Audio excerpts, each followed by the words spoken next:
depart from me. He said, I'm a man that is very unclean.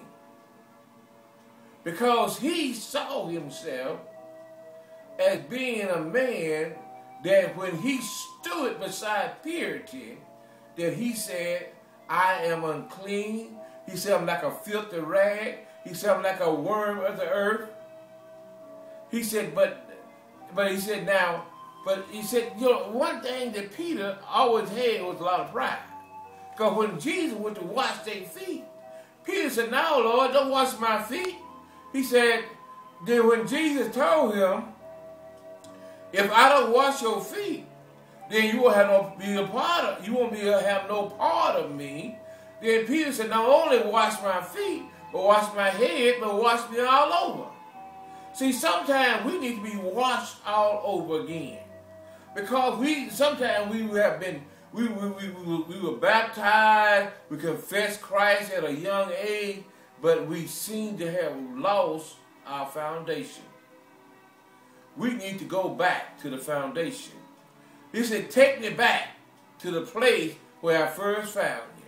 Sometimes some of us need to go back to where we first found Jesus in our lives.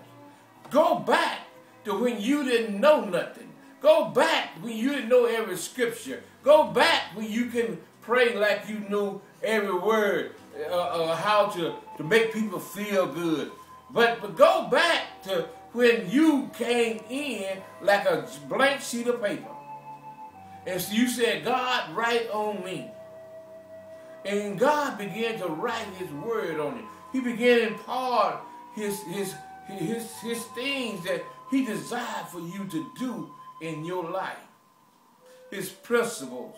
He wants you to allow his principles to be fed into your heart, into your life.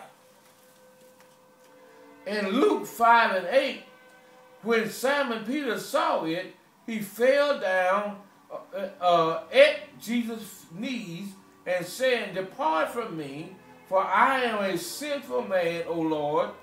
And see, one thing that we must understand that when Jesus is in our presence, it radiates everything that's in us, whether it be good or bad. Jesus becomes like an invisible mirror. It's like a light that's being shown, and it's like a projector. We are projecting out whatever is in us, and he can see everything. Okay, the benefit of confession is one such see him or herself first before they can others. And see, that's one of the things that what we tend to forget. When we want to pray on everybody else. But we don't want to pray about ourselves. But the Bible said that whenever you put yourself last, God will put you first. See, God tells us, he said, pray for those that are in spiritual authority over you, that are in civil authority over you. Pray for your family, pray for the sick, the shut in. You know, but sometimes we ain't got time to pray for them. We got to pray for me and mine. I got to make sure that what I need get taken care of. But if I got time, I'll catch up on you. It said, what would you consider be the basic goals of confession? The basic goal of confession is to restore all relationship in the quickest time possible while involving as few people as possible. And see, one thing that we don't understand is that whenever we have a problem with somebody, we will not go to them and tell them we got a problem with them. We go and tell everybody else. And when you start adding people to the problem, now you got a mess on your hand. Now that's why the Bible tells you, he said, if you got a problem with somebody, go to them quickly. Explain to them what went on, how you feel, how they made you feel, and then learn to forgive. It said in Matthew 5:23 and 24, it said, therefore, if you bring your gift to the altar, and then remember that your brother has something against you. It didn't say that you had something against somebody else. It said if somebody that you know got something against you, he said, you don't bring your money, don't bring whatever that you have you want to give to God before you correct that problem. It said, leave your gift there before the altar.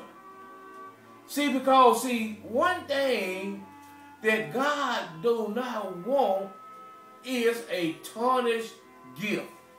That's why he told the Israelites that whenever you bring a sacrifice, he said, pick out the fattest lamb. He said, without a spot. He said, I don't want that with no broken leg. He said, I don't want no marred. I don't want nothing that's been damaged. He said, I want mine to be perfect, like I'm perfect. And he said, and go your way. He said, first be reconciled to your brother, and then come and offer your gift. See, one thing that we do not want to do is that when we feel like we have done something to somebody, we are quick to go to God and ask God to forgive me, but we don't want to go to our brother or our sister and say, sister, brother, forgive me, I was wrong. I made a mistake. I said something wrong. I said something to somebody else about you that I should not have said, but now that I said it, I want you to forgive me, and I will not say that again against you or anybody else. Then we can set the record straight. Then God can work through us. He can be able to operate in us because he knows he can trust us with a little thing. But the Bible said, if God said that he said, if you can be faithful over a little thing, he said, then I can make you a ruler over much. But see, one thing that we cannot get together with is reconciliation. We want to walk around and hold grudges. But the Bible said, one thing that I understand,